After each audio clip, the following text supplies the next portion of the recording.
Chapter 5. Energy. Sun Tzu said, "The control of a large force is the same principle as the control of a few men. It is merely a question of dividing up their numbers.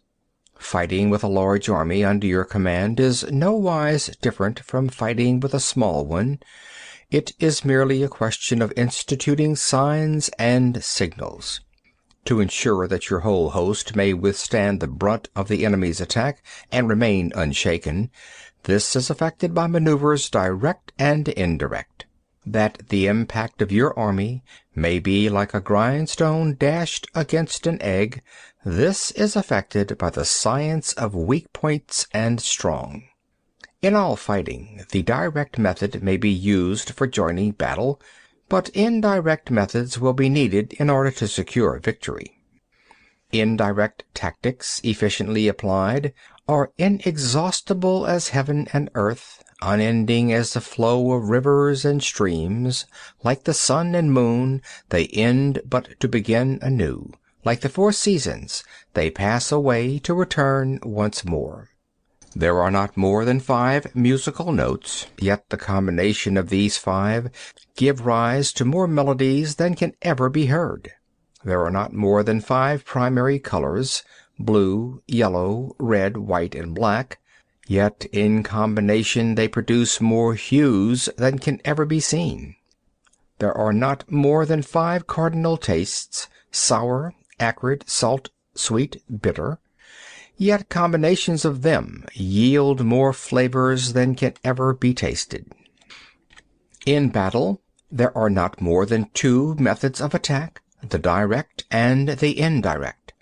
Yet these 2 in combination give rise to an endless series of maneuvers.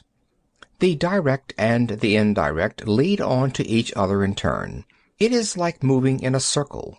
You never come to an end. Who can exhaust the possibilities of their combination?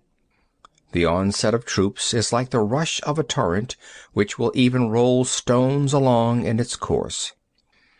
The quality of decision is like the well-timed swoop of a falcon, which enables it to strike and destroy its victim. Therefore the good fighter will be terrible in his onset and prompt in his decision. Energy may be likened to the bending of a crossbow, decision to the releasing of a trigger. Amid the turmoil and tumult of battle, there may be seeming disorder and yet no real disorder at all.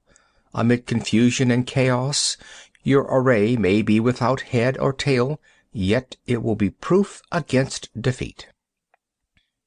Simulated disorder postulates perfect discipline. Simulated fear postulates courage. Simulated weakness postulates strength. Hiding order beneath the cloak of disorder is simply a question of subdivision. Concealing courage under a show of timidity presupposes a fund of latent energy. Masking strength with weakness is to be effected by tactical dispositions. Thus, one who is skillful at keeping the enemy on the move maintains deceitful appearances, according to which the enemy will act. He sacrifices something that the enemy may snatch at it. By holding out baits he keeps him on the march, then with a body of picked men he lies in wait for him. The clever combatant looks to the effect of combined energy and does not require too much from individuals. Hence his ability to pick out the right men and utilize combined energy. When he utilizes combined energy, his fighting men become as it were like unto rolling logs or stones. For it is the nature of a log or stone to remain motionless on level ground, and to move when on a slope.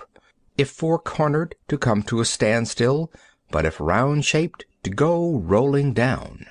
Thus the energy developed by good fighting men is as the momentum of a round stone rolled down a mountain thousands of feet in height. So much on the subject of energy. End of chapter 5.